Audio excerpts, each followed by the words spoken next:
के तौर पर देख रहे हैं तो आपको बिल्कुल एक रेंज का कारोबार दिखेगा, लेकिन हाँ, न्यूज़ फ्लो काफ़ी ज़ोर का है और इससे न्यूज़ फ्लो का इम्पैक्ट अलग अलग स्टॉक्स पे अलग अलग चीज़ों पे पड़ रहा है। मेरे साथ अजय भी है। अगले हम 1 घंटा आपके साथ रहेंगे और एक कोशिश करेंगे कि आपको बेहतर से बेहतर ट्रेड आपके लिए लेके आए, वो चाहे इन्वेस्टमेंट के हो, ट्रेडिंग के हो या फिर कोई खबर की हुई क्यों ना हो, उसका प्योर एनालिसिस हम आपके सामने रखेंगे। शुरुआत करते हैं पहले डोमेस्टिक ट्रिगर से और इस समय मार्केट के सेटअप से। तो अजय, आप इस समय मार्केट के सेटअप को आप कैसे देख रहे हैं? मैंने भी थोड़ी देर पहले ही चेक किया कि करीब 29 मई से लेके आज करीब हम हो गए हैं 6 जून। तो इस बीच में 100 से 125 पॉइंट की निफ्टी की रेंज के अंदर फंसे हैं। ना तो सपोर्ट तोड़ रहे हैं, ना ही रेजिस्टेंस ब्रेक कर रहे हैं। कोई न्यूज़ फ्लो आपको लगता है कि ये काम कर सकती है? आरबीआई पॉलिसी के पास इतना दम है कि ये काम करवा देगा इसके ब्रेकआउट या ब्रेकडाउन का? डीबी, मैं वो कहूंगा कि आप निफ्टी का इंटरडे ग्राफ इस समय लेके आइए। आपको दिखाई देगा कि निफ्टी स्पॉट है 18530 से बहुत ही शानदार तरीके से सपोर्ट लेके रिबाउंड करने का अटेम्प्ट कर रहा है। ये बार बार ये बात दिखाता है कि 18500 इतनी जल्दबाजी में टूटने वाला नहीं है। इंटरडे ग्राफ देखिए, ये देखिए, हम अगर 18500 क्लोजिंग बेसिस पर जब तक तोड़ते नहीं है, बहुत ज़्यादा क्लियर कमजोरी का मुझे संकेत नज़र नहीं आ रहा है। हम मेंटेन करके चल रहे हैं 18500 से 18600 का जोन। 2-3 दिन और भी यहाँ पे निकाल दें तो बड़ी बात नहीं है। अभी हम आरबीआई पॉलिसी की बात कर रहे थे। अब अगर वहाँ पे वाकई एक पॉज आता है और थोड़ी ग्रोथ ओरिएंटेड कमेंट्री आ गई, हो सकता है वो एक ट्रिगर प्रोवाइड करे। अभी बाजार ट्रिगर्स ढूंढ रहा है, कोई क्लियर ट्रिगर है नहीं। बैंक निफ्टी को भी लेके आइए, 44,000 बहुत मजबूती से अभी तक इंटैक्ट है। इंटरडे ग्राफ अगर आप देखेंगे बैंक निफ्टी का, तो आप देखेंगे आज का भी लो 44,009 है, यानी 44,000 हमने पकड़ के रखा हुआ है। मुझे बहुत ज़्यादा कमजोरी नहीं दिखाई देती जब तक 43,800 टूटता नहीं है। तो अभी हम मेंटेन करके चल रहे हैं। बट जैसा कि आपने कहा, एक्शन शिफ्ट हो गया है साइड काउंटर्स पे। लेके आइए सीमेंट काउंटर्स, बड़े छोटे मंझोले। आपको जो भी सीमेंट आप अक्कड़ बक्कड़ बम्बे वो करके चूज कर लें, आपको सीमेंट में तेजी आएगी। एक तो वहाँ पे सोडा ऐश की इनका जो रॉ मटेरियल है, उसके प्राइसेस बहुत जोर से 2 साल के लोएस्ट लेवल पर चले गए। कोकिंग कोल, उसकी वजह से रॉ मटेरियल का प्रेशर ईज होगा और बाजार में भयंकर री रेटिंग चल रही है छोटे मंझोले सब में।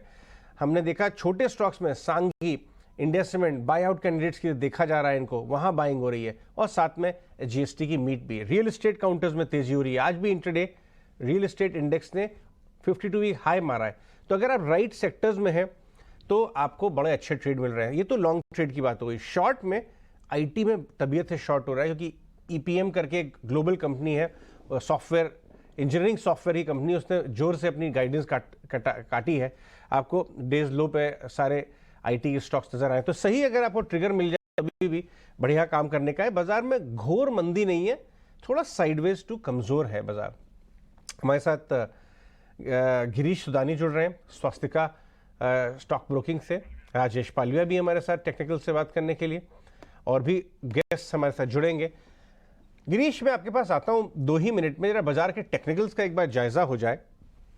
राजेश जी, ये बताइए, अभी तक के जो ट्रेडिंग एक्शन है लास्ट 3-4 दिन का, थोड़ी एफआईएस की खरीदारी भी हल्की सी कम हुई है, बहुत सेलिंग नहीं शुरू हुई, बट कमजोर सी है।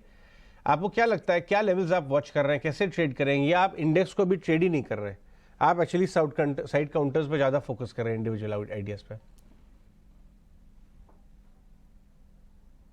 देखिए, बिल्कुल स्टॉक स्पेसिफिक तो काफी मोमेंटम है मार्केट में। तो अभी पूरा जो फोकस है वो स्टॉक स्पेसिफिक ही है। और इंडेक्स में जरूर मार्केट थोड़ा सा हेजिटेट हो रहा है ऑल टाइम हाई ट्रेजेक्टरी के आसपास। निफ्टी ने तो ऑल टाइम हाई नया बना लिया, लेकिन निफ्टी थोड़ा वहां पे एक उस लेवल को अचीव करने के लिए अभी थोड़ा यहाँ पे हमें लगता है कि समय लगेगा। तो यहाँ पे एक जो कॉन्ट्रैक्ट ट्रेड जो मार्केट में प्ले होते हैं, जब भी कोई इंडेक्स ऑल टाइम हाई के आसपास आता है, तो सेम काइंड ऑफ बिहेवियर हम देख रहे हैं कि निफ्टी में 16,000, 18,600, 18,700, 800 ये सारी स्ट्राइक्स पे कॉल राइटर अभी एक्टिव है। तो हमें लगता है कि कुछ समय के लिए ये तीनों स्ट्राइक प्राइस पे कॉल राइटिंग एक्टिविटी ज्यादा देखने को मिलेगी, जिसके चलते मार्केट में इंडेक्स पॉइंट ऑफ व्यू से सप्लाई रहेगा। तो अभी जो स्ट्रेटेजी हम इंडेक्स पे कर रहे हैं, हम deep out of the money call put बेच के हमने क्लाइंट्स को इंडेक्स में एटलीस्ट अभी जो ट्रेड सजेस्ट किया 18,800 के हमने कॉल बेचे हुए, और लोअर साइड पे हमने 300 के स्ट्राइक के पुट बेचे हुए, और ये स्ट्रेटेजी अभी हमने इनिशिएट की हुई है इंडेक्स पॉइंट ऑफ व्यू से निफ्टी के लिए। बट बैंक निफ्टी में हमारा व्यू अभी भी बुलिश है, और बैंक निफ्टी में डायरेक्शनल ट्रेड ही लिए हैं, और हम बाय ऑन डिप्स की रणनीति बैंक निफ्टी में अभी यहाँ पे अपनाए हुए हैं।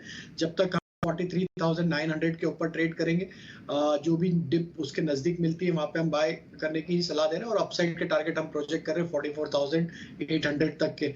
और बाकी मेजर फोकस अभी स्टॉक स्पेसिफिक है, वहां पे काफी अच्छा मोमेंटम देखने को मिल रहा है मार्केट में। ठीक है, राजेश जी की राय बिल्कुल साफ है कि स्टॉक स्पेसिफिक काम कीजिए। इंडेक्स के अंदर कुछ हो नहीं रहा। इन्होंने क्या किया कि ऊपर की कॉलें और नीचे की पुटें दोनों बेच दी हैं।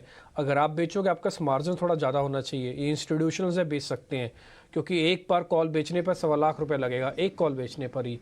अगर आपने 10 कॉल बेचे तो 10 लाख रुपये से ऊपर का बिल आएगा आपका। तो इसलिए कॉल राइट करना बुरी बात नहीं है, पुट राइट करना बुरी बात नहीं है, बट वो स्ट्रेटजिकली होनी चाहिए। राजेश जी का मानना है कि बाजार अभी भी एक दायरे में रहेगा, इसलिए जहाँ पे हम खड़े हैं वहाँ से ऊपर की कॉलें बेची हैं, और जहाँ पे हम खड़े हैं वहाँ से नीचे की पुटें बेच दी हैं। तो एक अच्छी स्ट्रेटजी है, बट ये थोड़ा सा कॉस्टली होती है, तो इसलिए आप देख के काम कीजिएगा।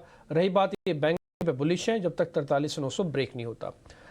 गिरीश, एक बार आप भी अपना मार्केट का सेटअप या अपनी मार्केट के रिगार्डिंग सोच वो जरा बता दीजिए, फिर हम स्टॉक स्पेसिफिक हो जाएंगे। आदित्य अरोड़ा भी हमारे साथ जुड़ जाएंगे, फिर उनसे भी हम ट्रेडिंग कॉल्स लेंगे, राजेश जी से भी लेंगे। गिरीश जी, पहले आप बता दीजिए मार्केट पे आप कैसे सोच रखते हैं, क्या कर रहे हैं? देखिए, मार्केट में भी सेम कंडीशंस मेरी भी हैं कि मार्केट एक बहुत साइडवेज में ऑलरेडी चल रहा है। अभी जो हम हमारे इन्वेस्टर को सजेस्ट करते हैं वो ये कहते हैं कि एटलीस्ट ये हाई रेंज पे थोड़ा सा प्रॉफिट बुकिंग होना चाहिए। बट बुलिश प्रपोजिशंस में हम कुछ कुछ सेक्टर्स को लेके तो अभी काफी बुलिश है। जैसे रियल एस्टेट अभी हम लोगों के लिए काफी बुलिश चल रहा है।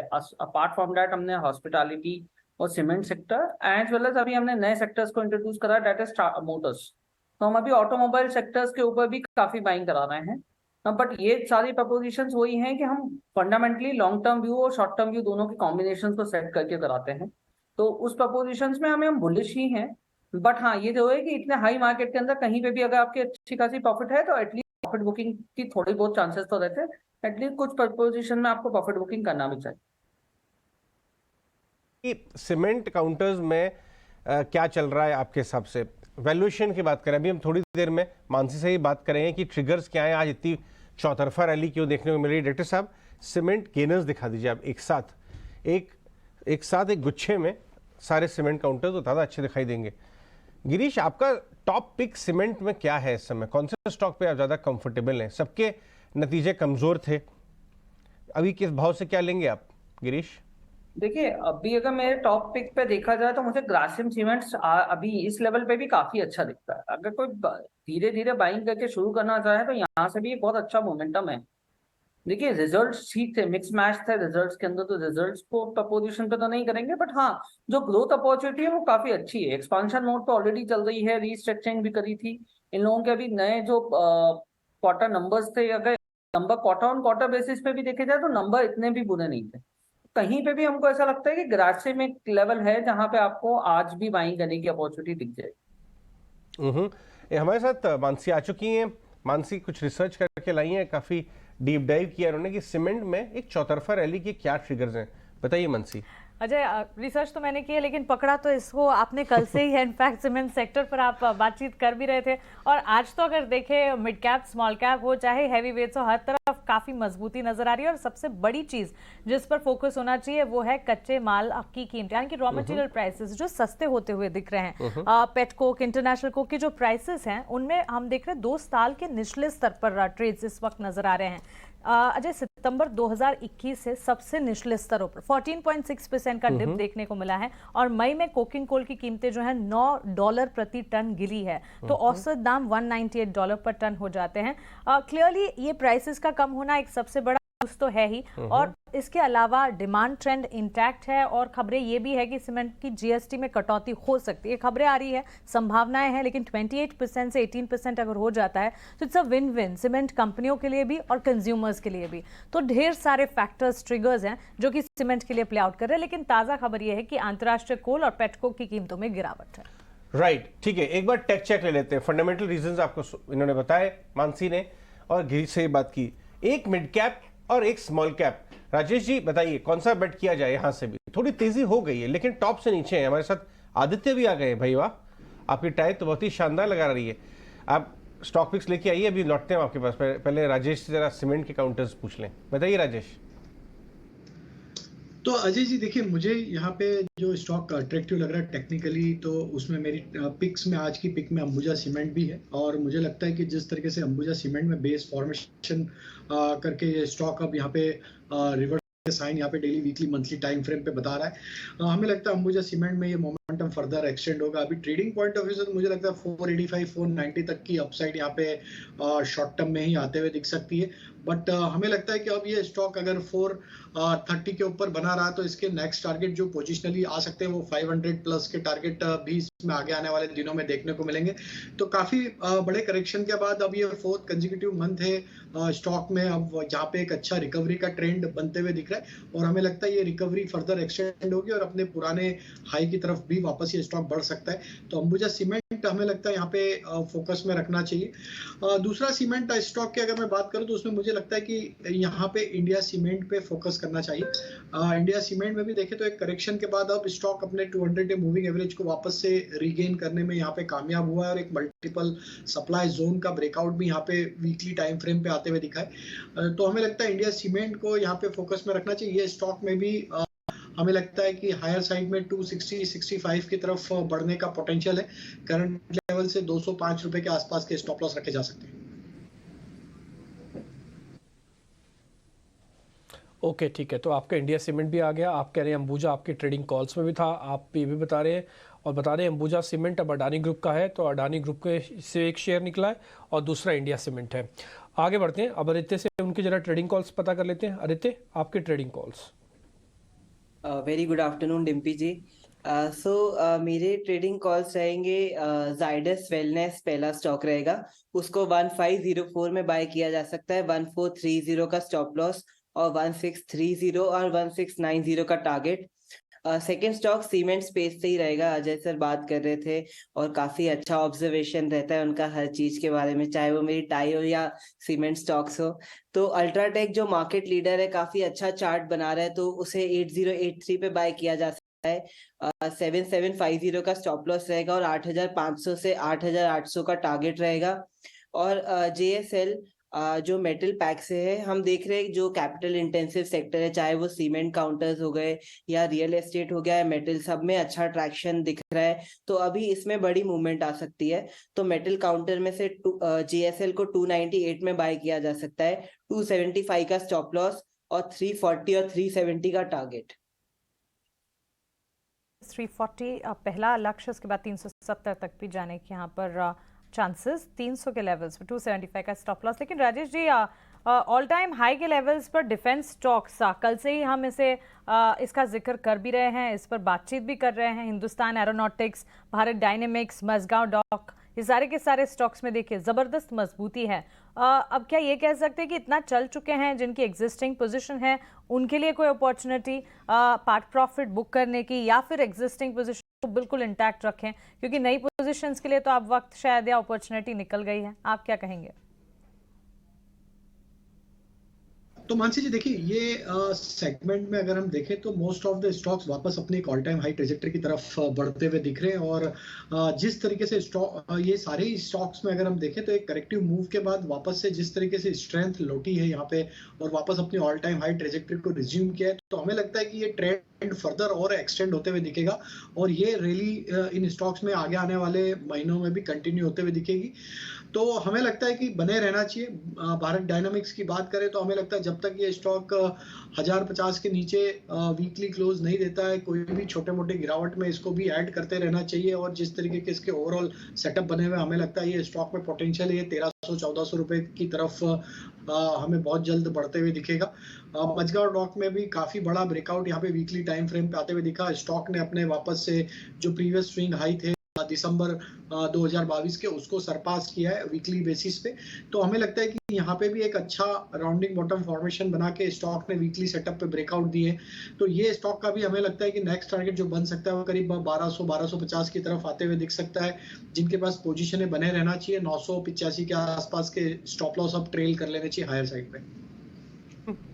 कुछ और स्टॉक ब्रेकआउट से मूड में नजर आ रहे हैं। आदित्य, अगर JSW एनर्जी के चार्ट चेक करें, अभी अभी अच्छा मूव आया है, लास्ट 1 घंटे के अंदर डेज हाई की तरफ चला आ रहा है। ये किधर जा रहा है? 275, 300, कहाँ पे स्टॉप लॉस लगाएं इसका? करेक्ट। तो जेएसडब्ल्यू एनर्जी हमने देखा था, तो पहले एक टाइम में मार्केट लीडर हुआ करता, जब अदानी पावर भी चलते थे, सारे इलेक्ट्रिकल स्टॉक्स चल रहे थे 2022 के एंड में। तो आई थिंक ये वापस कंसोलिडेशन के बाद वापस एक्शन में आ रहे हैं। तो जेएसडब्ल्यू एनर्जी डेफिनेटली बाय किया जा सकता है 203 पे, और 240 का स्टॉप लॉस रखना चाहिए, और ऊपर की साइड 280 से 300 के लेवल देखे जा सकते हैं। आज एक ऐसा शेयर भी है जिसने अपना स्ट्रक्चरली ब्रेक डाउन भी कर दिया, वो है IEX। ये कई दिनों से अपने आप को मेंटेन रखता है 152 से लेके 156 वाली रेंज। फाइनली इसने इस रेंज को ब्रेक डाउन कर दिया। एक बार आदित्य आप इसको चेक करेंगे IEX को, आज डेज लो पे है, स्ट्रक्चर का ब्रेक डाउन है, कई बार शॉर्ट होने पर ड्रैग भी होता है। क्या 140 तक हो जाएगा ड्रैग ये? देखिए 140 तो बहुत पास ही है, पर मेरा एक इंटरेस्टिंग ऑब्जर्वेशन है IEX के रिगार्डिंग। IEX की बेयर मार्केट बहुत महीनों से चल रही थी, बट जो मार्च में बाजार ने बॉटम लगाया उसमें IEX ने बहुत स्ट्रांग रिकवरी दी, और जिस हिसाब से वॉल्यूम आया है इसमें 6 अप्रैल ऐसा लगता है इसमें स्ट्रांग हैंड्स एंटर कर गए। तो अभी जो गिरावट है वो सिर्फ प्रॉफिट बुकिंग चल रही है, तो फिबोनाची लेवल्स इसमें इंपॉर्टेंट आते हैं। 145 और 140 जो आप लेवल बोल रहे हैं, वो एक बाइंग का लेवल बनता है इसमें, और नीचे 130 का स्टॉप लॉस बनाया जा सकता है, और ऊपर की साइड वापस नई तेजी के टारगेट रखने चाहिए, जो लेवल आते हैं 160, 170। तो जो गिरावट है वो मैं मानता हूँ कि बाइंग का एक अपॉर्चुनिटी रहेगी, अवसर रहेगा खरीदने का।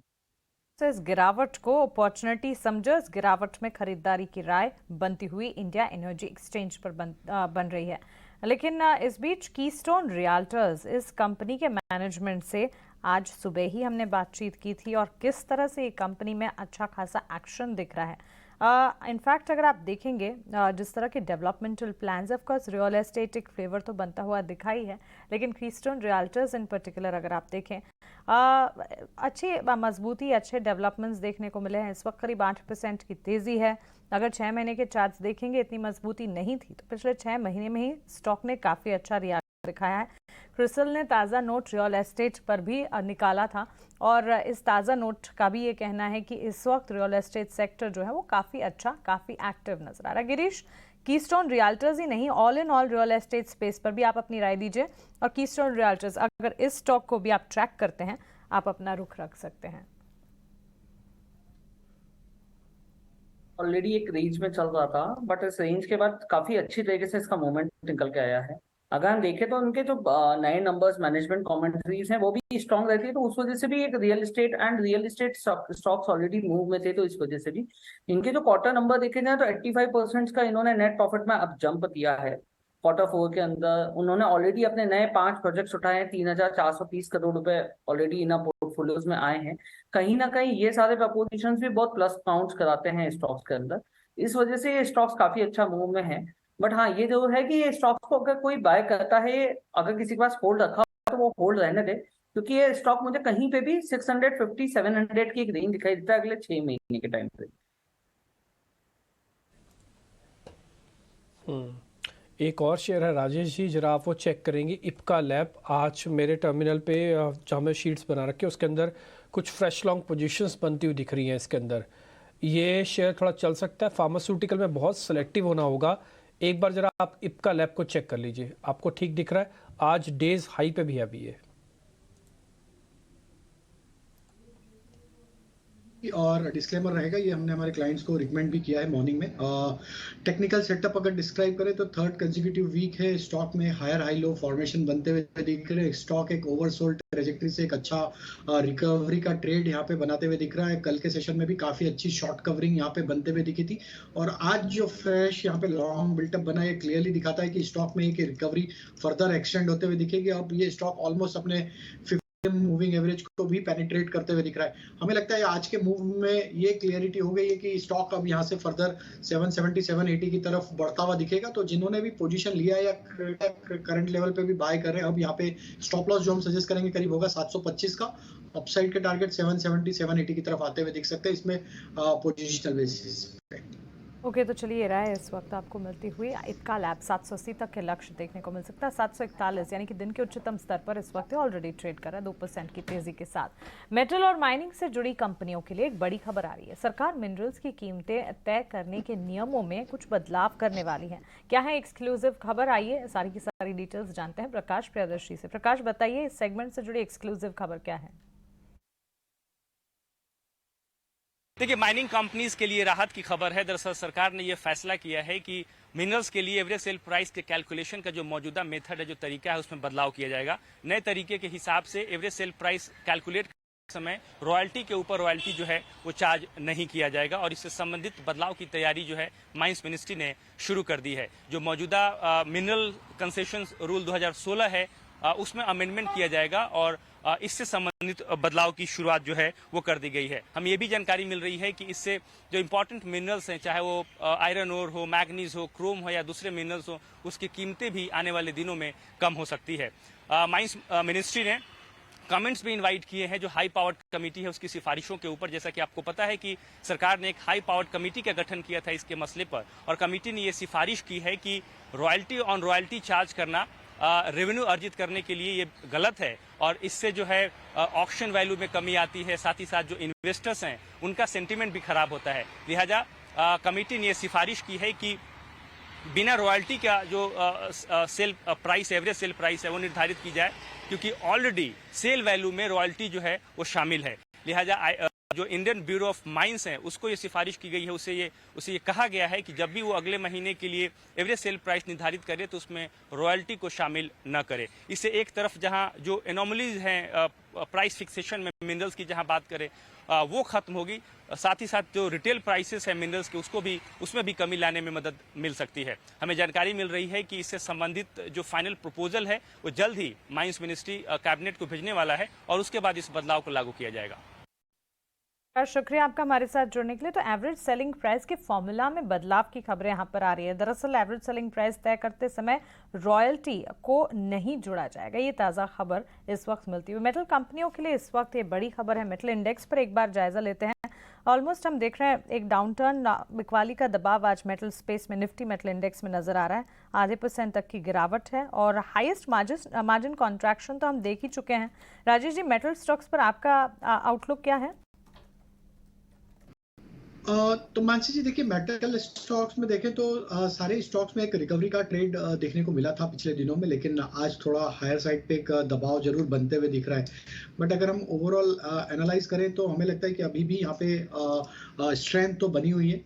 जरूर हायर साइड पे थोड़ा प्रॉफिट टेकिंग बना है, लेकिन हमें लगता है कि यहाँ पे मेटल स्टॉक्स में जिस तरीके के चार्ट स्ट्रक्चर यहाँ पे बनते हुए दिख रहे थोड़े हमें लगता है कि पोजिशनली ये सेक्टर यहाँ से अच्छा एक अपवर्ड मोमेंटम यहाँ पे कंटिन्यू करते हुए दिख सकता है। हमें लगता है यहाँ पे JSW स्टील जब तक ये स्टॉक 700 रुपए के ऊपर ट्रेड करता है, यहाँ पे लॉन्ग साइड का ट्रेड रखा जा सकता है। ये जो डिप मिल रही है यहाँ पे बाइंग अपॉर्चुनिटी है और अपसाइड में जैसे ही 725 के लेवल क्रॉस होंगे तो ये स्टॉक में हमें लगता है 750 तक की अपसाइड यहाँ पे बनते हुए दिखेगी। वहीं अगर हम देखें तो दूसरा स्टॉक जो स्टील सेक्टर में देखें तो यहाँ पे टाटा स्टील के सेटअप को भी अगर हम यहाँ एनालाइज करें तो ऑलमोस्ट स्टॉक 110-111 के आसपास थोड़ा सप्लाई प्रेशर यहाँ पे फेस कर रहा है। बट ओवरऑल पे जिस तरीके के स्ट्रक्चर बन रहे हैं स्टॉक में एक अच्छा कंसोलिडेशन पिछले कुछ हफ्तों से देखने को मिला है लोअर साइड पे। हमें लगता है टाटा स्टील भी जब तक 103-104 के ऊपर बना हुआ है, यहाँ पे भी स्ट्रेंथ तो अभी है और 112 के ब्रेकआउट के बाद ये स्टॉक भी 120 की तरफ बढ़ते हुए दिखेगा।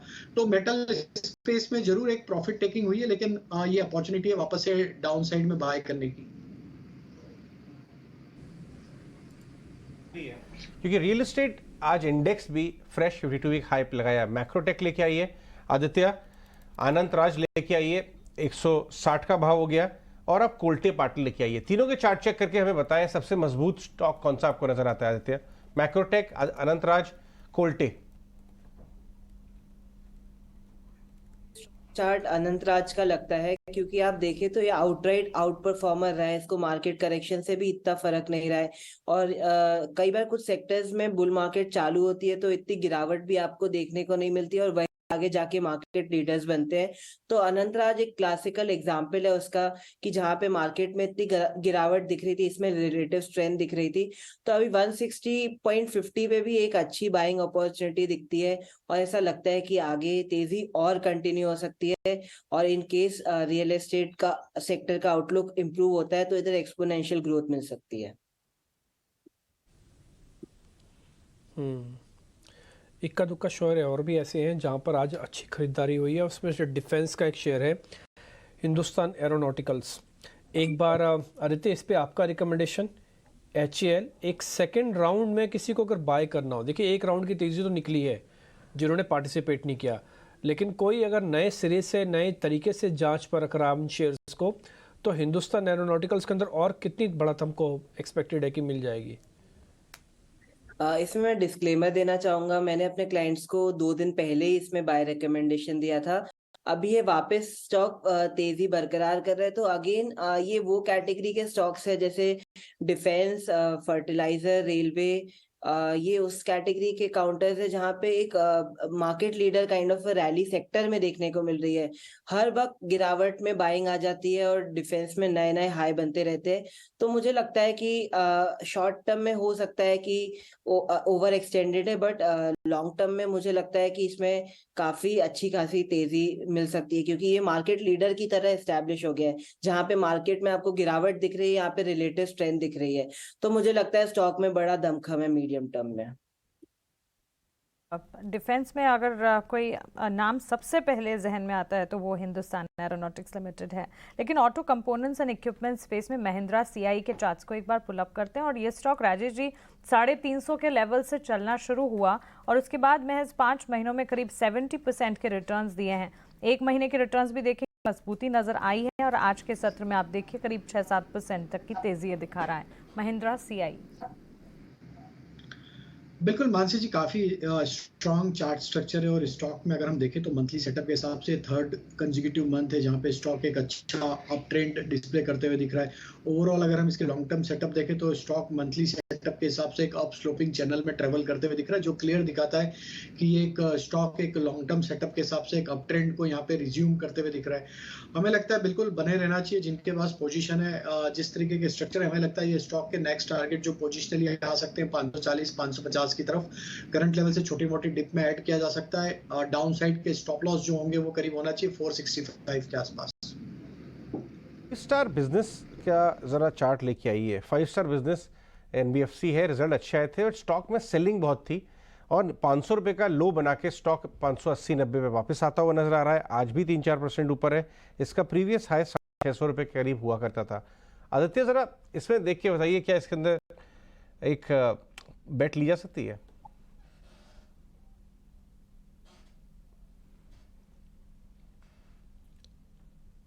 लग रहा है आदित्य को आवाज नहीं जा रही है। गिरीश, आप बताएं। हाँ बताइए आदित्य। हाँ, 5 स्टार बिजनेस एक्चुअली एक कंसोलिडेशन फेज में था मार्च से लेके अभी तक, पर आज काफी अच्छा वॉल्यूम देखने को मिला है डेली बेसिस पे और बेसिकली कंसोलिडेशन ब्रेक किया है। तो ये कंटिन्यूएशन ऑफ रैली हो सकता है। लास्ट राउंड ऑफ रैली में हमने देखा स्टॉक 445 से लेके 680 तक गया। एक अभी राउंडिंग बॉटम बना के स्टॉक वापस रैली कंटिन्यू कर रहा है। तो यहाँ पे डेफिनेटली बाय किया जा सकता है, अच्छी पिक है। और स्टॉप लॉस इसमें रहना चाहिए 500 का और टारगेट इसमें रहेगा 700 से 750 का। गिरीश, ये वेल्सपन कॉर्प आपने देखा है हाल ही में रिजल्ट्स आए थे, उसके बाद धीरे धीरे चलना शुरू हो गया। अभी गोयनका जी ने, BK गोयनका जी ने, जो इनके चेयरमैन है कंपनी के, इन्होंने सिंटेक्स खरीदी थी NCLT से। पहली बार मुझे ध्यान आ रहा है कि इन्होंने बताया BK गोयनका जी ने कि Sintex 1000 crore top line top line करेगा, जोड़ेगा वेल्सपन कॉर्प में। नंबर अच्छे थे, आपने देखा है 270 पे। कैसा लगता है वैल्यूएशन? ये वेल्सपन कॉर्प का जो रिजल्ट था वो काफी म्यूटेड ही थे, बट हालांकि ये लेवल्स पे काफी अच्छा दिखाई देता है क्योंकि ऑलरेडी एक्सपांशन थे और सिंटेक्स का वाला जो बंच था वो काफी स्ट्रॉन्ग था। अगर हम कंपनी प्रपोजिशन पे बात करें तो इस लेवल पे कंपनी काफी अच्छी दिखाई देती है। 300 से 350 के टारगेट्स के बीच में एक बार कोई को भी बाय करना है तो कर सकता है। हालांकि एक बहुत रेंज के बाद में बाहर निकल के आया है ये स्टॉक, तो कॉन्स्टेंटली अभी भी अपसाइड काफी अच्छी दिखाई देती है इस स्टॉक के अंदर। 6 महीने के टाइम फ्रेम के लिए कोई भी ले सकता है इसको, 350 का टारगेट कैरी करके चले। ठीक है, तो ये वेल्सपन पे होगी आपकी रिकमेंडेशन। अब आगे बढ़ते हैं। एडलवाइस ने नुवामा वेल्थ का डीमर्जर हो गया है और डीमर्जर को लेकर ज़रा जानकारी दे रही है मेरी सहयोगी उमाक्षी। उमाक्षी, ज़रा बताइए ये पूरी खबर है क्या? जी बिल्कुल, ईडलवाइस फाइनेंशियल सर्विसेज फोकस में है। हम देख रहे हैं कि पिछले 3 सेशन में स्टॉक ने करीब 15% एडवांस किया है। इनफैक्ट हमने देखा था कि जून 2 को स्क्रिप्ट एडजस्ट हुई थी डीमर्जर के लिए, और इनफैक्ट जून 2 रिकॉर्ड डेट भी थी। जो शेयर होल्डर्स है जिनको नुवामा वेल्थ के शेयर्स मिलने वाले हैं, उनकी एलिजिबिलिटी डिटरमाइन करने के लिए जून 2 रिकॉर्ड डेट रही थी। ओवरऑल अगर हम देखें तो जून 10 को अलॉटमेंट एक्सपेक्टेड है और नुवामा वेल्थ मैनेजमेंट की लिस्टिंग जुलाई या अगस्त 2023 में हो सकती है। पोस्ट डीमर्जर हम देख सकते हैं कि शेयर होल्डर्स जो रहेंगे ईडलवाइस के, उन्हें 30% स्टेक मिलेगा नुवामा वेल्थ मैनेजमेंट में। अगर हम देखें तो पोस्ट डीमर्जर ईडलवाइस का क्या होगा, तो कुछ की मैट्रिक्स में तो चेंजेस आएंगे ही। नेटवर्थ हम देखें 8,500 ऑड करोड़ पर है, वो गिरकर 6,150 करोड़ पर हो जाएगी, और बुक वैल्यू पर शेयर 72 से गिरकर 46 रुपीज़ पर शेयर हो जाएगा। इसके अलावा अगर हम देखें तो नुवामा का जो बिजनेस है वो काफ़ी सिग्निफिकेंटली कंट्रीब्यूट करता है ईडलवाइस की प्रॉफिटेबिलिटी को। करीब 38% अकाउंट करता है ईडलवाइस की कंसोलिडेटेड प्रॉफिटेबिलिटी को। आगे चलते हम देख सकते हैं कि ईडलवाइस 7 बिजनेसेस होल्ड करेगा अपने पोर्टफोलियो में और कोशिश करेगा इन सारे बिजनेसेस को ग्रो और एनहांस करने के लिए। इसके अलावा जो उनके डीमर्जर से कैपिटल आएगा वो यूज़ होगा उनके फ्यूचर इन्वेस्टमेंट्स में। इसी के चलते कंपनी की जो लिक्विडिटी पोजीशन है वो भी कंफर्टेबल हो जाएगी, और कुछ जो अमाउंट है वो डेट रीपे करने के लिए और डेट रिड्यूस करने के लिए भी यूज़ किया जाएगा। तो लार्जली अगर हम देखें, ये जो वैल्यू अनलॉकिंग होगी डीमर्जर की वजह से, उसी के चलते ये स्टॉक ट्रेडर पर है, और उसी के चलते हम देख रहे हैं स्टॉक में काफ़ी तेज़ी नज़र आ रही है। ओके, ठीक है, एक काम करते हैं फिर एडलवाइस पे। हालांकि आज तो सर्किट है और पता कर लेते हैं कि इसमें क्या करना चाहिए। आदित्य, आप भी ज़रा चेक करेंगे एडलवाइस के शेयर में क्या करें अभी। नुवामा के नाम से होगा शेयर, राइट? हाँ हाँ, सही होगा। नुवामा अभी बाद में डीमर्ज होकर रीलिस्ट करेगी, अभी तो एडलवाइस है। Edelweiss BE 42, correct. 42 का प्राइस बता रहे हैं, राइट है? यस यस, यही है, 42 का प्राइस है, कई दिनों से सर्किट पे चल रहा है, यही देख लीजिए आप। आई थिंक इसमें स्प्लिट फिट भी हुआ है, तो आई थिंक मेरे पास चार्ट भी राइट दिखा रहे कि नहीं, क्योंकि स्क्रीन पे 40 बता रहे, तो आई थिंक इसको मैं स्किप करूंगा अभी। ये 40 है, स्क्रीन पे आ रहा है, कोई बात नहीं, आगे बढ़ते हैं। कुछ और स्टॉक्स के बारे में बात कर लेते हैं। ये NRB बेयरिंग्स आज 7% भाग है, इसको जरा देख के आइए। आप ही बता दीजिए आदित्य, NRB बेयरिंग्स। थोड़े दिन पहले ही मेरी प्रियंका जी से इसी स्टॉक के बारे में बात हुई थी। आई थिंक तब प्राइस चल रहा था इसका 160 जितना, तब भी मेरा इस पे बाय रिकमेंडेशन ही था कि इसमें अच्छी खासी तेजी देखने को मिल सकती है। आज भी स्टॉक 185 पहुंच चुका है, तो बहुत अच्छा चार्ट पैटर्न है इसका, और अभी भी इसको बाय में कंटिन्यू किया जा सकता है। इसमें और 5-10% की तेजी देखी जा सकती है। अगर कमजोरी की बात करें तो फ्रेश शॉर्टिंग आज परसिस्टेंट में हुई है, करीब 5%, 250 रुपये उतर गया। राजेश, अभी इसमें एंट्री लेने का वक्त है या अभी और डाउनसाइड नजर आती है आपको? क्योंकि ये चला था 3800 रुपये से, 3800 से 5100 गया, वहां से 300-400 रुपये उतरेगा तो 250 आज ही उतर गया, अभी और उतर सकता है। सो अजय जी, आज के करेक्शन में स्टॉक ने ऑलमोस्ट एक 20 डे मूविंग एवरेज के आसपास अपने लेवल को टेस्ट करके वहां से पुल बैक जरूर आया डाउन साइड, जो आज डे लो बने थे उसके बाद से। तो हमें लगता है 4900 इसके लिए एक इंपॉर्टेंट सपोर्ट एरिया, जो कि ऑलमोस्ट आज का लो है। अगर ये लेवल नहीं टूटते तो हमें लगता है कि वापस यहाँ से स्टॉक में बाइंग इंटरेस्ट बनते हुए दिख सकता है, क्योंकि ओवरऑल अगर हम इसके सेटअप एनालाइज करें तो स्टॉक एक अप ट्रेंड में ही है। तो across all time frame stock में अभी भी स्ट्रेंथ यहाँ पे बनी हुई है। 4900, 4880 ये एक लेवल है, अगर इसके आसपास मिलता है तो वहाँ बाय किया जा सकता है। स्टॉप लॉस रखने होंगे 4860 के आसपास के। ये रहा है आपको परसिस्टेंट सिस्टम पर। और अभी जो NRB बेरिंग की हम बात कर रहे थे, पूरी बेरिंग स्पेस ही है। SKF और शैफलर के चार्ट्स भी देखिए, एसकेएफ में भी करीब 2-2.25% तक की तेजी है दिन के उच्चतम स्तर पर, और शैफलर इंडिया भी हम देख रहे हैं अच्छी तेजी के बीच कामकाज करता हुआ दिख रहा है। लेकिन आइए 3 बज रहे हैं, खबर गर्म है सेगमेंट का अब रुख करते हैं।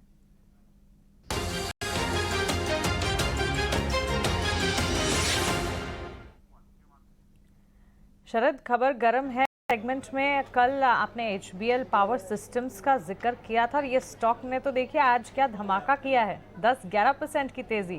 तो क्लियरली सक्सेस रेशियो तो हमारे इस सेगमेंट का है ही। बताइए डीलिंग रूम में आज क्या गपशप है? जी बिल्कुल, सबसे पहले जो है हमने बातचीत की है डीलर से। यहाँ पे शारदा क्रॉपकेम फोकस में आ रहा है और यहाँ पे देखा जाए तो बाइंग देखने मिली एक डोमेस्टिक इंस्टीट्यूशन से। आज दिन के ट्रेड में देखें तो निफ्टी 500 इंडेक्स का one of the top gainers भी है। ऑलरेडी एग्जिस्टिंग DI इन्वेस्टर्स की बात करें तो इसमें HSBC स्मॉल कैप फंड है और DSP का भी स्मॉल कैप फंड जो है इसमें इन्वेस्टेड है स्टॉक में। और हमारी जो है चैनल चेक हुई है जहां से पता चला है कि most of the agri chemical companies हैं उनके जो इन्वेंट्री लेवल्स थे वो नॉर्मलाइज हो रहे हैं। दिसंबर महीने में जो था कंपनी का लगभग आप कह सकते हैं 70% का इन्वेंट्री लेवल्स था, अब वो घट के लगभग 25% हो गया है। मैनेजमेंट की कमेंट्री भी रिसेंटली आई थी जहाँ पे सेकेंड क्वार्टर FY24 से जो है इन्वेंट्री नॉर्मलाइजेशन हो जाएगी। अब ऑफकोर्स एग्री केमिकल कंपनीज में भी जो है एक टाइप से ये चीज़ लार्जली फैक्टर्ड इन हो रही है क्योंकि उन स्टॉक में भी जो है रैली देखने मिल रही है। और अगर कंपनी स्पेसिफिक बात करें तो ये कंपनी एग्री केमिकल में जो है सिर्फ ट्रेडिंग में डील करती है। इसका मतलब चाइना से ये माल खरीदती है और यहाँ पे चाइनीज़ प्राइसेस की गिरावट आ रही है, तो इनकी जो प्रोक्योरमेंट कॉस्ट हुई वो कम हो रही है। और ऑफकोर्स ये ग्लोबल मार्केट्स में भी बेच रहे हैं उनके फॉरेन करेंसीज में, तो एक टाइप से पॉजिटिव रिएक्शन इन दो रीजंस के कारण स्टॉक में देखने मिल रहा है। और जो गाइडेंस है आगे जाते हुए मैनेजमेंट ने रिटेरेट की थी गाइडेंस, सेल्स को लगभग 15% प्लस का ग्रोथ का ईयर ऑन ईयर बेसिस पे रखा है और एबिडा की मार्जिन्स लगभग 18 से लेकर 20% तक का रखा है। और आखिरी में याद रखिए जो हाई मार्जिन बिजनेस है जो 70% से ज़्यादा रेवेन्यू यूरोप से आता है वहाँ पे स्ट्रेंथ और सस्टेनेबिलिटी देखने मिल रही है। बिल्कुल शरद, शुक्रिया आपका ये स्टॉक में बताने के लिए। तो 3 फैक्टर्स हैं, एक तो टॉप गेनर है निफ्टी 500 इंडेक्स का, DIs की बाइंग यहाँ पर नजर आ रही है लगातार। एग्जिस्टिंग DIs जो है उसमें भी बड़े दिग्गज नाम शामिल है, HDFC small cap fund, DSP mutual fund जैसे यहाँ पर। और क्लियरली चैनल चेक्स भी स्ट्रॉन्ग है इस वक्त। शारदा क्रॉपकेम राजेश जी 11% तक की तेजी, 558 के लेवल्स। बिल्कुल काफी अच्छा मोमेंटम आज इस स्टॉक में बना और हमें लगता है कि जिस तरीके से ये स्टॉक ने आज प्राइस एक्शन बताया है, हमें लगता है फर्दर यहाँ से तेजी एक्सटेंड होते हुए दिख सकती है। हमें लगता है कि यहाँ पे इसके जो नेक्स्ट टारगेट बन सकते हैं वो होना चाहिए करीब 590 से लेकर 600 तक की अपसाइड यहाँ पे कंटिन्यू होते हुए दिख सकती है। तो जिनके पास भी पोजीशन है बने रह सकते हैं। स्टॉप लॉस यहाँ पे अब ट्रेल कर ले 540 के आसपास। Okay done. अब आ जाते हैं कुछ एक और शेयर्स पे जहाँ पर आज थोड़ी बहुत खरीदारी स्ट्रॉन्ग देखने को मिल रही है। उन्हीं शेयर्स को ज़रा पकड़ने की करते हैं कोशिश। और अडानी एंटरप्राइज पे कोई ट्रेड लेंगे आप आदित्य? अडानी एंटरप्राइजेस पे कोई ट्रेड लेंगे? अदानी एंटरप्राइज एक स्टुपेंडस रैली के बाद अभी थोड़ा कंसोलिडेट कर रहा है, अपने गेन्स को हजम कर और सही तरीके से कर रहा है। स्टॉक में लंबी चौड़ी गिरावट नहीं है बट एक कंसोलिडेशन फेज में चला गया है, तो एक पॉजिटिव साइन है। पर अभी मैं उसमें कोई ट्रेड नहीं लूंगा क्योंकि एक रेंज में बना हुआ है। पर इनके स्टॉक अगर 2800 के लेवल को तोड़ता है जो उसका मेजर रेजिस्टेंस और कॉल राइटिंग जोन है, तो स्टॉक वापस 2900, 3000 और 3100 के लेवल की तरफ चला जाएगा। ये आपके स्क्रीन पे आ रहा है फ्लैश पे ऑल टाइम हाई। ये जितने भी बड़े कंपनीज हैं जो आपके कैपिटल गुड स्पेस में ज़बरदस्त बाइंग आ रही है, ऑल टाइम हाई 2% ऊपर डेज हाई। राजेश जरा कमिंस और सीमेंस दोनों के चार्ट बताइए क्या कहते हैं? तो कमिंस में तो काफी स्ट्रॉन्ग बाइंग इंटरेस्ट बना हुआ है। आज के सेशन में भी देखें तो थ्रू आउट द डे एक अच्छा बाइंग इंटरेस्ट यहाँ पे कंटिन्यू होते हुए दिख रहा है और ऑल टाइम हाई ट्रेजेक्टरी पे स्टॉक ट्रेड कर रहा है। तो यहाँ पे तो बिल्कुल बने रहना चाहिए। जिस तरीके के चार्ट स्ट्रक्चर है, हमें लगता है ये स्टॉक 2000 प्लस के टारगेट भी आगे आने वाले दिनों में दिखा सकता है। तो बाय रणनीति रखेंगे कमिंस में और स्टॉप लॉस जो रखना होगा डिप्स में बाय करने का वो होगा करीब 1760 के आसपास। वही हम सीमेंस की बात करें तो ये स्टॉक में भी लोअर साइड से एक अच्छी रिकवरी बनी है। हालांकि अगर इसको शॉर्ट टर्म सेटअप के हिसाब से देखें तो पिछले 5-7 दिनों से एक कंसोलिडेशन नैरो रेंज में होते हुए दिख रहा है, बट हमें लगता है लॉन्ग टर्म सेटअप इसके बुलिश है। जैसे इस स्टॉक में 3610 3615 के लेवल क्रॉस होंगे, ये स्टॉक भी एक अच्छा मोमेंटम एक्सटेंड करते हुए दिख सकता है। 3750 3800 की फिर अपसाइड वहां से आते हुए दिख सकती है। तो करंट लेवल पे जिनकी पोजीशन है या यहाँ पे बाय कर रहे हैं, अब यहाँ पे स्टॉप लॉस 3540 का रखे। 3620 के बाद इसमें एक ब्रेकआउट ट्रेड प्ले होगा जो कि स्टॉक को 3750 की तरफ लेके शॉर्ट टर्म में ही लेके जा सकता है। चलिए कमिंस पर ये राय, सीमेंस ऑलमोस्ट 2% की तेजी बाजार में इस वक्त। अगर सेक्टोरल परफॉर्मेंस की बात करेंगे, real estate, auto, pharma, financial services में अच्छा एक्शन है, जबकि downside FMCG, metal, energy, PSU bank और आईटी की तरफ से इस वक्त नजर आ रही है। मेजर कंट्रीब्यूटर्स मार्केट में इस वक्त सबसे आगे खड़े हैं banks and financials, axis bank, Kotak bank, उसके ठीक साथ साथ UltraTech cement, cement players, Maruti, ITC जैसे स्टॉक्स। बीटीएसटी ट्रेड्स हमारे एक्सपर्ट से जानते हैं। राजेश जी बताइए, कोई ट्रेड्स जो लेकर जाना चाहेंगे? तो मानसी जी, हमें लगता है आज केमिकल स्पेस पे फोकस रखना चाहिए। केमिकल एंड फर्टिलाइजर ये स्पेस एक अच्छा बाइंग इंटरेस्ट आज कंटिन्यू करते हुए दिख रहा है। हमें लगता है यहाँ पे जो स्टॉक अट्रैक्टिव लग रहा है वो है फैक्ट का सेटअप देखें तो स्टॉक में एक कंसोलिडेशन के बाद यहाँ पे प्राइस एक्शन में एक अच्छा ब्रेकआउट आते हुए दिख रहा है, और ये स्टॉक में हमें लग रहा है नेक्स्ट टारगेट 355 से लेके 360 की तरफ आते हुए दिखेगा। तो फैक्ट बाय करने की सलाह है। स्टॉप लॉस रखेंगे करीब यहाँ पे हम 326 के आसपास।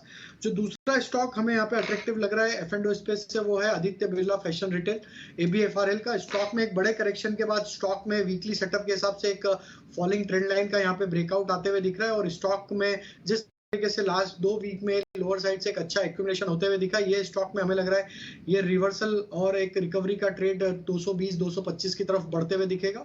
स्टॉप लॉस रखना होगा यहाँ पे करीब 201 के आसपास। और तीसरा स्टॉक जो यहाँ पे बाय करने की सलाह है वो भारत इलेक्ट्रॉनिक्स, BEL का। ये स्टॉक में भी एक अच्छा मोमेंटम यहाँ पे बनते हुए दिखा है। स्टॉक अब 115 के ऊपर कंफर्टेबली होल्ड करते हुए दिख रहा है। स्टॉक में अगर हम देखें तो प्रीवियस स्विंग हाई जो बने थे इसके सितंबर 2022 के, उस लेवल को भी इसने सरपास किया है क्लोजिंग बेसिस पे अब।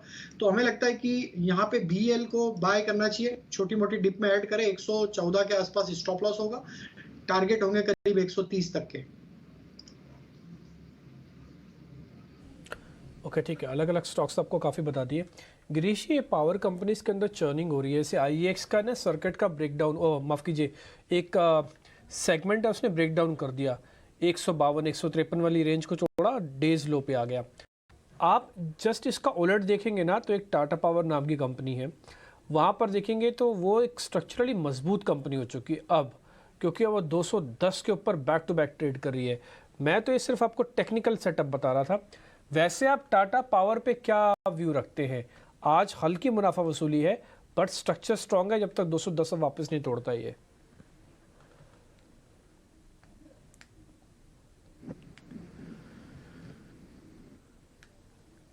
गिरीश जी आपसे यह सवाल, आपका एक फंडामेंटल व्यू चाहिए। टेक्निकल्स मैंने बता दिया, 210 से जब तक नीचे नहीं जाएगा कोई दिक्कत नहीं। आप एक बार फंडा व्यू बता दीजिए अपना।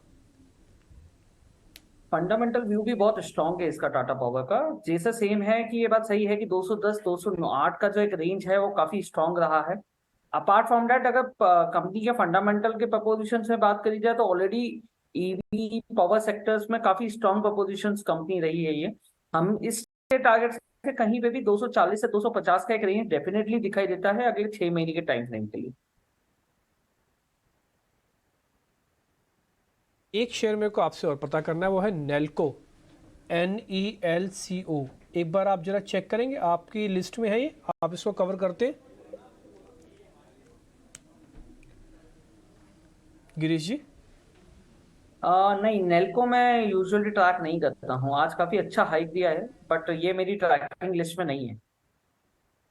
ठीक है, चलिए नेल्को पर कोई रिकमेंडेशन फंडामेंटली तो नहीं है, लेकिन एक बार BTST ट्रेड आदित्य आपसे जानना चाहेंगे। बताइए कौन से ट्रेड्स हैं, और नेल्को पर अगर आपकी कोई राय है। 13-14% की आप मूव है यहाँ पर।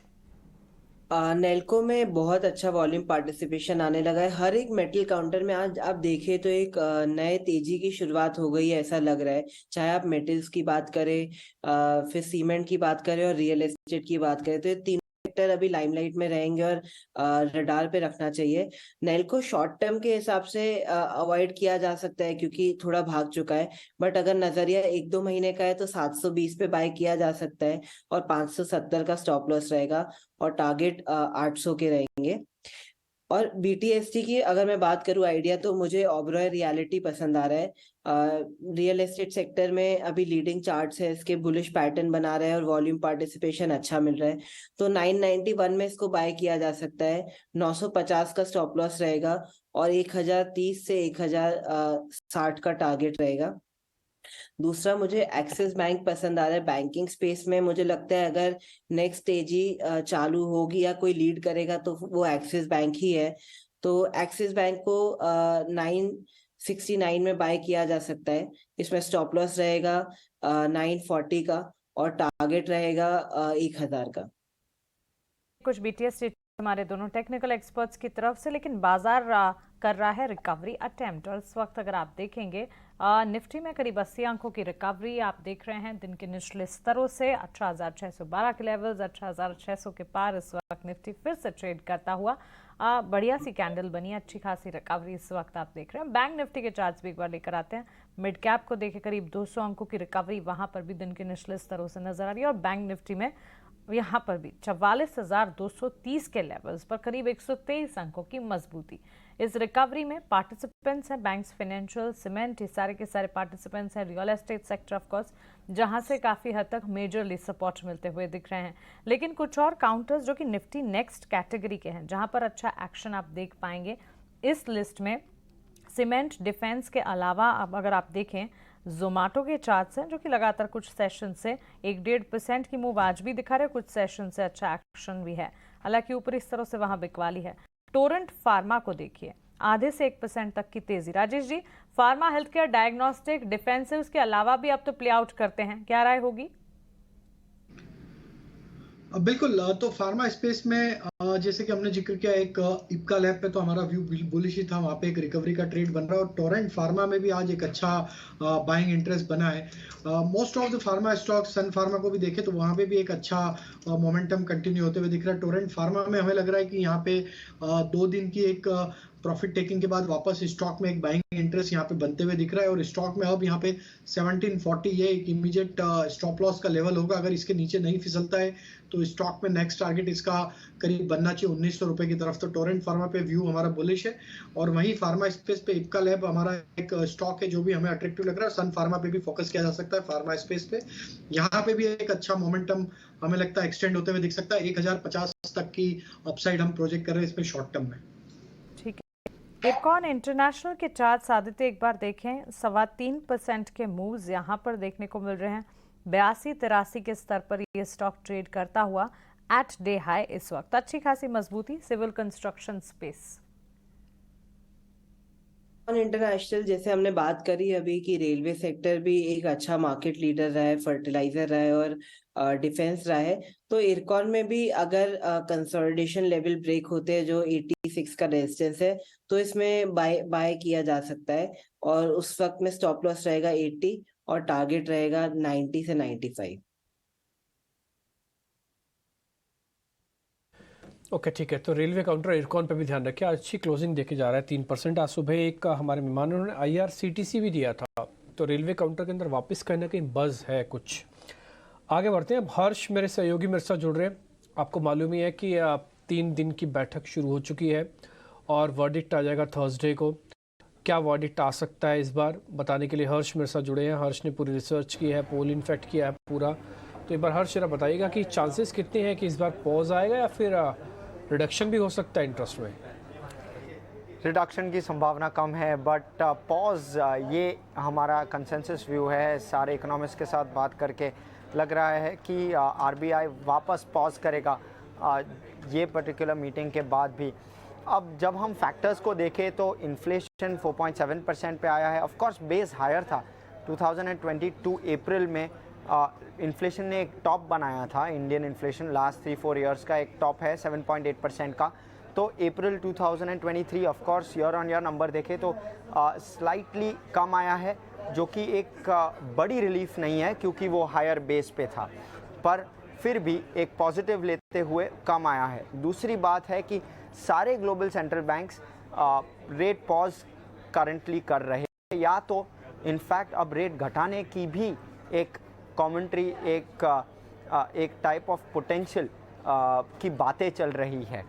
तो उसके वजह से पॉज एक अच्छा डिसीजन होगा आरबीआई से, और यही इकोनॉमिस्ट प्रोजेक्ट कर रहे हैं। ग्रोथ फ्रंट पे ऑफ कोर्स FY23 का ग्रोथ हमारे जो एक्सपेक्टेशन से थे उससे ज़्यादा आया है, और FY24 के नंबर्स अब कैसे ट्वीक होते हैं वो भी आरबीआई एस्टिमेट्स के मुताबिक देखना पड़ेगा कि कैसे FY24 का ग्रोथ चेंज होता है, बिकॉज FY23 का बेस अराउंड 0.2 या 0.3% से बढ़ गया है।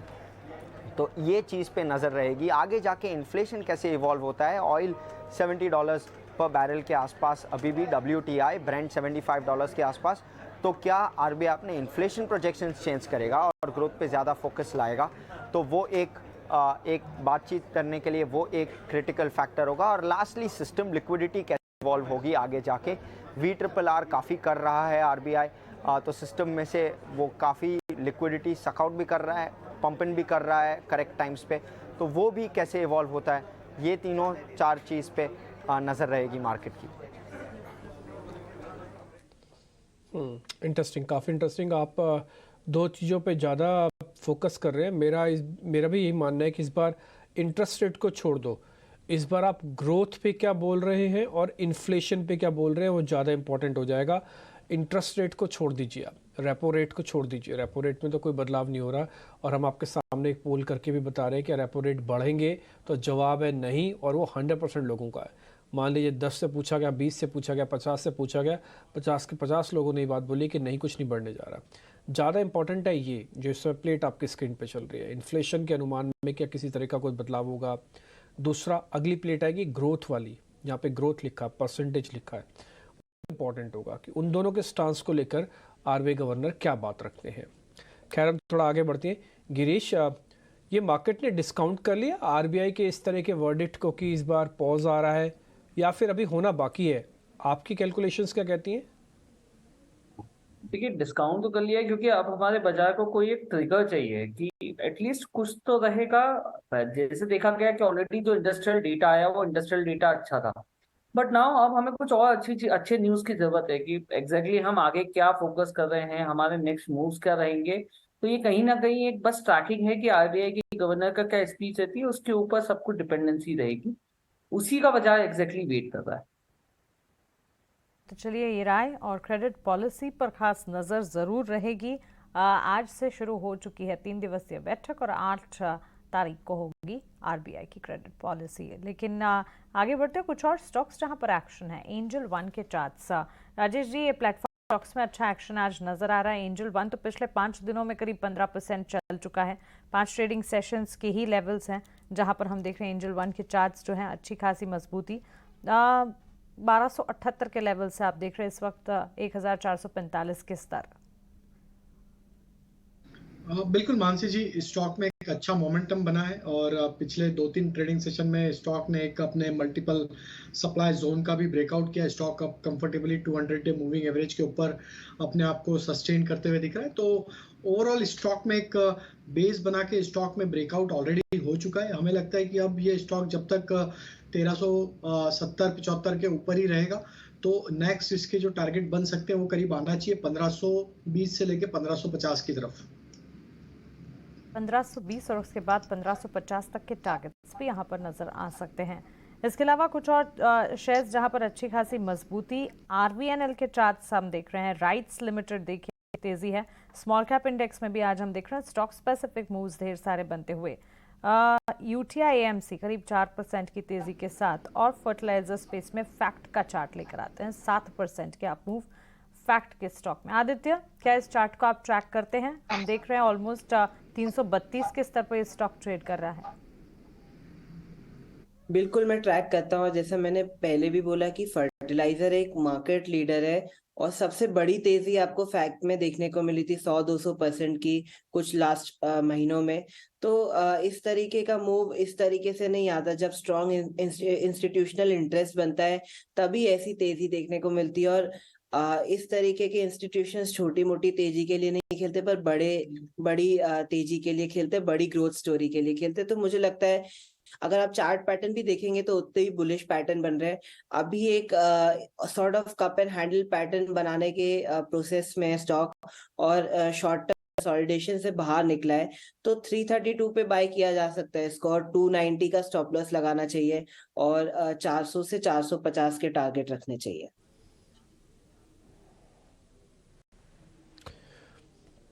ओके, ठीक है, डन। तो क्या निफ्टी इस बीच आज गया है ऊपर, और निफ्टी के अंदर अगर आप वैसे देखेंगे तो अच्छी मजबूती अभी भी आपको दिख रही है। एक बार निफ्टी जून फ्यूचर्स दिखा सकते हैं आप अपनी स्क्रीन पर।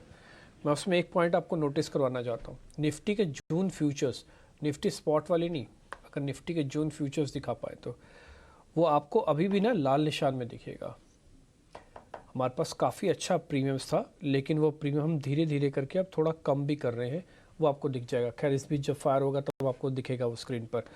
आगे बढ़ते हैं, कुछ एक स्टॉक्स की तरफ और आ जाते हैं और एक बार ज़रा चेक करते हैं कि कहाँ कहाँ पे पोजीशन थोड़ी स्ट्रॉन्ग बन रही है। अब आप सौदे ना लीजिएगा ज़्यादा, 23 हो चुके हैं।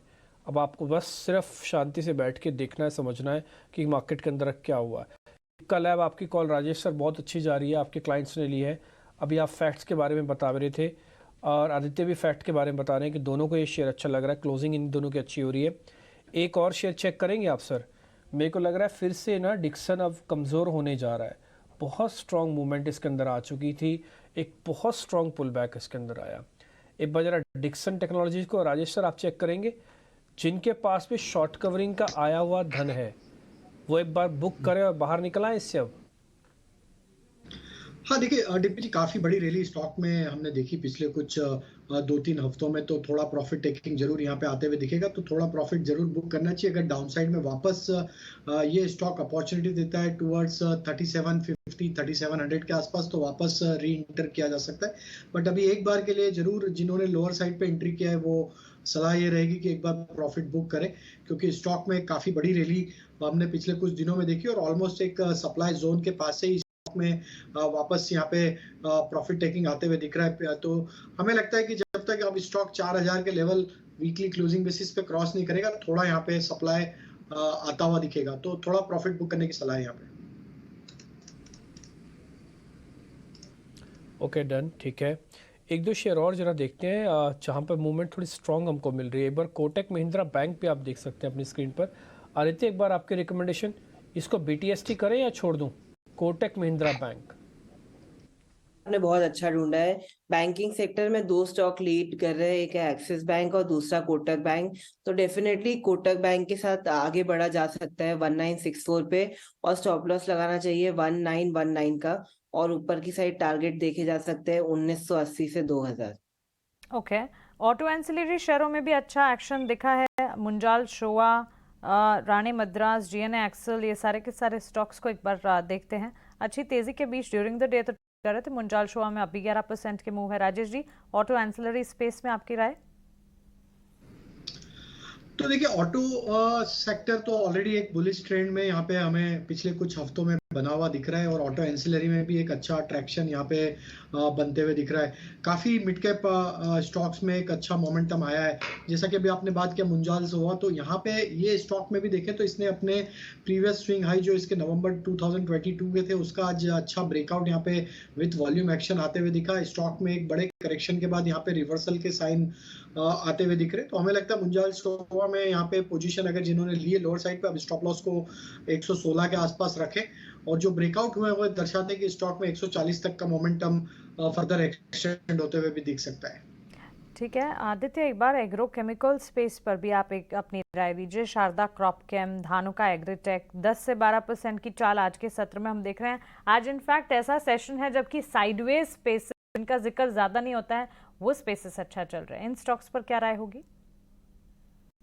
बिल्कुल, ये स्टॉक ज्यादा मेंशन में नहीं आते, हेडलाइंस पे नहीं आते, पर आज काफी अच्छा मूव आ रहा है। धनुका में तो स्पाइक आके वहां से सेल ऑफ आ गया तो उसका अवॉइड करना चाहिए, बट शारदा क्रॉप केम काफी अच्छा पैटर्न बना रहा है, कंसोलिडेशन पैटर्न से निकल रहा है, तो थोड़ा मीडियम टर्म नजरिया है 1-2 महीने का, तो इसे 556 पे बाय किया जा सकता है और 490 का स्टॉप लॉस लगाना चाहिए। ऊपर 600 से 700 के टारगेट बनते हैं।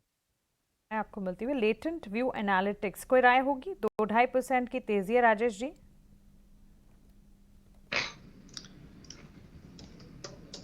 तो मानसी जी देखिए, स्टॉक में आज थ्रू आउट द डे एक अच्छा बाइंग इंटरेस्ट बना है। स्टॉक में एक रिकवरी यहाँ पे प्ले आउट होते हुए दिख रही है। 50 डे मूविंग एवरेज के ऊपर अब स्टॉक सस्टेन कर रहा है, बट हमें लगता है कि अभी भी थोड़ा यहाँ पे हायर साइड पे सप्लाई बनेगा, क्योंकि स्टॉक में अगर ओवरऑल सेटअप देखें तो स्टॉक एक वीक जोन में ही ट्रेड कर यहाँ पे अपसाइड में जहाँ पे सप्लाई बन सकता है वो है करीब 355 से 365 का जोन। तो ये रेंज में अगर स्टॉक आता है तो वहां पे अगर जिन्होंने लोअर साइड पे लिया उन्हें प्रॉफिट बुक करने की सलाह रहेगी। बाजार क्लोजिंग की तरफ बढ़ता हुआ और दिन भर एक रेंज में कामकाज करने के बाद कमजोरी दिखाने के बाद in fact last hour of trade में बाजार ने रिकवरी अटेम्प्ट की और बैंक निफ्टी में हम देख रहे हैं करीब 200 अंकों की रिकवरी निचले स्तरों से। मिड कैप इंडेक्स 200 अंकों की रिकवरी अटेम्प्ट करता हुआ और साथ ही निफ्टी और सेंसेक्स में भी अच्छे रिकवरी लेवल सारे निशान के साथ वापस लौटते हुए सेंसेक्स में करीब 300 अंकों की हमने रिकवरी निचले स्तरों से देखी है। बाजार में अब इनफैक्ट अगर आप देखेंगे काफी सारे स्टॉक स्पेसिफिक मूव्स नजर आए आज की इस पूरे एक्शन की अगर बात करें तो इस एक्शन में बैंक्स फाइनेंशियल्स के साथ साथ सीमेंट प्लेस थे, रियल एस्टेट सेक्टर्स थे, जहां से काफी अच्छा एक्शन दिखा और सीमेंट कह सकते हैं सेक्टर ऑफ द डे, क्योंकि लार्जर प्लेयर्स और साथ ही मिड कैप सीमेंट प्लेस में आज जबरदस्त देखने को मिला। इंटरनेशनल प्राइस जो है उनमें गिरावट की जो खबर आई उसके ठीक बाद सेंटिमेंट सुधरते हुए दिखे। UltraTech cement, Grasim, Ambuja cement, ACC सारे के सारे चार्ट्स अगर आप देखेंगे अच्छी तेजी के बीच और मिड कैप सीमेंट में तो लगातार हम देख ही रहे हैं अच्छा खासा ट्रैक्शन बिल्ड होता हुआ। आइए बैंक्स फाइनेंशियल्स की अगर बात करें, एक्सिस बैंक और कोटक बैंक ने इस सेगमेंट की रैली को लीड किया और बैंक्स फाइनेंशियल्स में अच्छा एक्शन आज के सत्र में देखने को मिला। इसके अलावा कुछ और सेक्टर्स जहां में बिकवाली देखने को मिली, आईटी सेक्टर ने आज गिरावट झेली। टेक महिंद्रा हो, टीसीएस, इन्फोसिस, कोफोर्ज, पर्सिस्टेंट सारे स्टॉक्स में शॉर्ट्स डेवलप होते हुए लाल निशान के साथ यहां पर बिकवाली का दबाव नजर आया। इसके अलावा ऑटो स्टॉक्स और साथ ही ऑटो एंसिलरी पर भी लगातार नजर रखें। ऑटो बिक्री के जो पॉजिटिव डेटा है, इन डेटा के ठीक बाद सेंटिमेंट्स काफी अच्छे हुए हैं और इस सेक्टर में हम देख रहे हैं एंसिलरी में तो काफी अच्छा एक्शन था ही, be it automotive, tyre stocks, इन तमाम स्पेसेस। आज तो बेरिंग भी चल रहे थे, एनआरबी बेरिंग, शैफलर, एसके, ये सारे स्टॉक्स में भी अच्छा एक्शन है, तो इन स्टॉक्स पर खास तौर से नजर रखनी चाहिए। लेकिन इसके अलावा बाजार में सबसे ज्यादा सपोर्ट कहां से डेवलप होते हुए दिखे, हमने देखा बैंक्स में, फाइनेंशियल्स में कोटक बैंक, एक्सिस बैंक जिसका भी जिक्र किया वहां से रैली काफी अच्छी आई। उसके ठीक बाद अल्ट्राटेक, आईटीसी और साथ ही रिलायंस ने भी हरे निशान के साथ आज ट्रेड्स क्लोज किए हैं। बिकवाली का दबाव आप देखेंगे इन्फोसिस, टीसीएस, क्योंकि टेक सेक्टर आईटी पैक जो है आज रिएक्ट नहीं कर रहा था। टेक महिंद्रा, भारतीय एयरटेल, आईसीआईसीआई बैंक जैसे चार्ट्स भी थे जो कि आज गिरावट झेल रहे थे। लेकिन इसके अलावा मिड कैप स्पेस में कहां पर एक्शन था, मिड कैप में भी हमने देखा mid cap real estate stocks, mid cap cement plays, mid cap में चुनिंदा ऑटोमोबाइल कंपनियां, ये सारे के सारे स्टॉक्स अच्छा एक्शन दिखा रहे थे। ओबरॉय रियल्टी के चार्ट्स में मजबूती नजर आई। इब्का लैबोरेटरीज के स्टॉक में अच्छी खासे एक्शन के साथ करीब 3% का इजाफा देखने को मिला और साथ ही हमने देखा कई सारे मिड कैप प्लेज जैसे कि एबी कैपिटल, टाटा कम्युनिकेशन, एस्ट्रल, आईआरएफसी, ये सारे के सारे पॉजिटिवली रिएक्ट कर रहे थे। निफ्टी नेक्स्ट कैटेगरी की कुछ तमाम कंपनियां, इसमें भी सबसे आगे डिफेंस प्लेज और सीमेंट क्षेत्र ही नजर आएंगे। Ambuja cement, Shri cement, ACC सारे के सारे स्टॉक्स में अच्छा एक्शन। हिंदुस्तान एरोनॉटिक्स लिमिटेड इस दिन की शुरुआत से ही हम लगातार बात कर रहे हैं। शिप बिल्डिंग स्टॉक्स पर हमने बात की, डिफेंस पर हमने विस्तार से एक डिस्कशन भी आज सुबह आपके सामने रखा और लगातार हम देख रहे हैं ये सारे के सारे स्टॉक्स में अच्छा खासा एक्शन, अच्छी खासी मजबूती। मजगांव डॉक के 3% की तेजी के साथ क्लोज होता हुआ। बीएल, बीडीएल के चार्ट्स को भी एक बार पुल अप कीजिए, वहां पर भी अच्छी खासी मजबूती नजर आ रही है। ऑटोमोबाइल पैक की अगर बात करें और सेक्टर स्पेसिफिक बाजार को एक बार क्विकली देखें तो सेक्टर्स में सबसे आगे खड़े हैं ऑटोमोबाइल सेक्टर, जहां TVS motor, Tata Motors, hero motor, Maruti जैसे चार्ट्स हैं जो कि सबसे ज्यादा पॉजिटिवली रिएक्ट करते हुए दिख रहे हैं। इसके ठीक पीछे realty, pharma, financial services, banks और एफएमसीजी की चाल आज मजबूत नजर आई। लेकिन बिकवाली हमने देखी energy, media, PSU bank, metal और IT pack. Advance decline ratios finally आपकी स्क्रीन पर, एडवांसेस का पलड़ा भारी, 1190 एडवांसेस के सामने महज 911 डिक्लाइन से क्लियरली बाजार का अंडरटोन शुरुआत भले ही कमजोर हुई हो लेकिन क्लोजिंग जो है वो दमदार होती नजर आ रही है। फाइनल क्लोजिंग आपकी स्क्रीन पर 18600 के बिल्कुल नजदीक, हम कह सकते हैं 18600 के लेवल्स पर ही, बिल्कुल 18600 के लेवल्स पर निफ्टी क्लोज होता हुआ लास्ट आवर में अच्छी रिकवरी दिखाने के बाद 62,792 के स्तर पर सेंसेक्स में क्लोजिंग और बैंक निफ्टी में भी हमने देखा काफी अच्छी मजबूती के साथ क्लोजिंग इस वक्त देखने को मिल रही है और इसमें broader indices, mid cap, small cap को भी आप शामिल कर लीजिए। हमारे एक्सपर्ट्स का शुक्रिया हमारे साथ जुड़ने के लिए, आदित्य, गिरीश और राजेश, अपना समय देने के लिए, अपने कॉल्स, अपने एनालिसिस हमारे साथ शेयर करने के लिए। क्लोजिंग कॉल्स को यहीं समेट रहे हैं, लेकिन खबरों का सिलसिला इतना स्वदेश पर लगातार जारी है। आप बने रहें। नमस्कार।